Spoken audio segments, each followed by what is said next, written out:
কি হে মুচি ভায়া, বড় যে ফুর্তিতে গান করো, বছরে কত রোজগার করো তুমি? মুচি বলল, সত্যি বলছি মশাই, সেটা আমি কখনো হিসাব করিনি। আমার কাজেরও কোনোদিন অভাব হয়নি, খাওয়া পড়াও বেশ চলে যাচ্ছে। কাজেই টাকার কোনো হিসেব রাখবারও দরকার হয়নি কোনোদিন।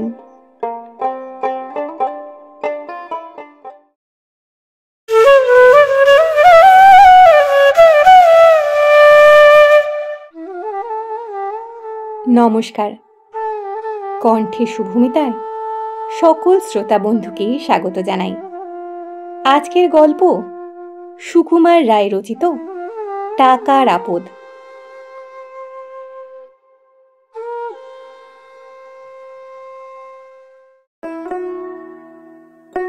বুড়ো মুচি রাত দিনই কাজ করছে আর গুনগুন করে গান করছে।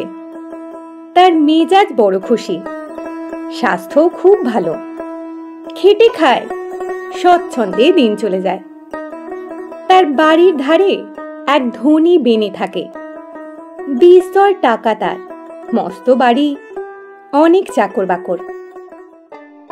মনে কিন্তু তার সুখ নেই, স্বাস্থ্যও তার ভালো নয়। মুচির বাড়ির সামনে দিয়ে সে রোজ যাতায়াত করে আর ভাবে, এই লোকটা এত গরিব হয়েও রাত দিনই আনন্দে গান করছে, আর আমার এত টাকা করি, আমার একটু আনন্দ হয় না মনে?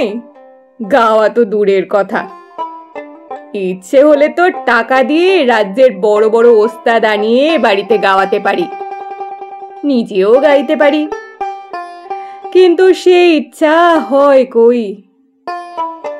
শেষটায় একদিন সে মনে মনে ঠিক করলো, সে এবার যখন মুচির বাড়ির সামনে দিয়ে যাবে, তখন তার সঙ্গে এই বিষয়ে কথাবার্তা বলবে। পরদিন সকালে সে গিয়ে মুচিকে জিজ্ঞাসা করলো, কি হে মুচি ভায়া, বড় যে ফুর্তিতে গান করো, বছরে কত রোজগার করো তুমি?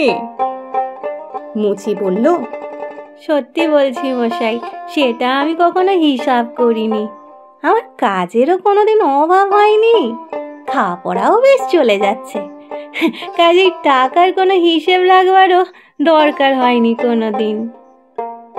বেনি বলল, আচ্ছা, প্রতিদিন কত কাজ করতে পারো তুমি? মুচি বলল, তারও কিছু ঠিক নেই, কখনো বেশি করি, কখনো কম করি। মুচির সাদাসিধে কথাবার্তায় বেনি বড় খুশি হলো। তারপর একটা টাকার থলে নিয়ে সে মুচিকে বলল, এই নাও হে, তোমাকে এই 100 টাকা দিলাম, এটা রেখে দাও, বিপদ আপদ অসুখ বিসুখের সময় কাজে লাগবে। মুচির তো ভারী আনন্দ, সে সেই টাকার থলেটা নিয়ে মাটির তলায় লুকিয়ে রেখে দিল। তার জীবনে সে কখনো একসঙ্গে এতগুলো টাকা চোখে রাখেনি। কিন্তু আস্তে আস্তে তার ভাবনা আরম্ভ হলো। দিনের বেলা বেশ ছিল, রাত্রির হতেই তার মনে হতে লাগলো, ওই বুঝি চোর আসছে। ম্যাও ম্যাও। বিড়ালে ম্যাও করতে এসে মনে করলো, ওই রে, আমার টাকা নিতে এসেছে।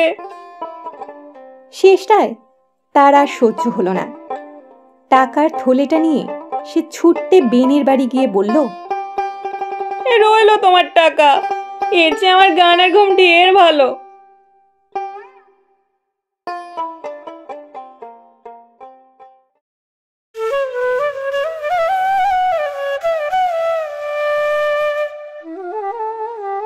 ভিডিওটি ভালো লেগে থাকলে লাইক এবং শেয়ার করবেন, এবং আরও ভালো ভালো গল্প শুনবার জন্য চ্যানেলটি সাবস্ক্রাইব করতে ভুলবেন না।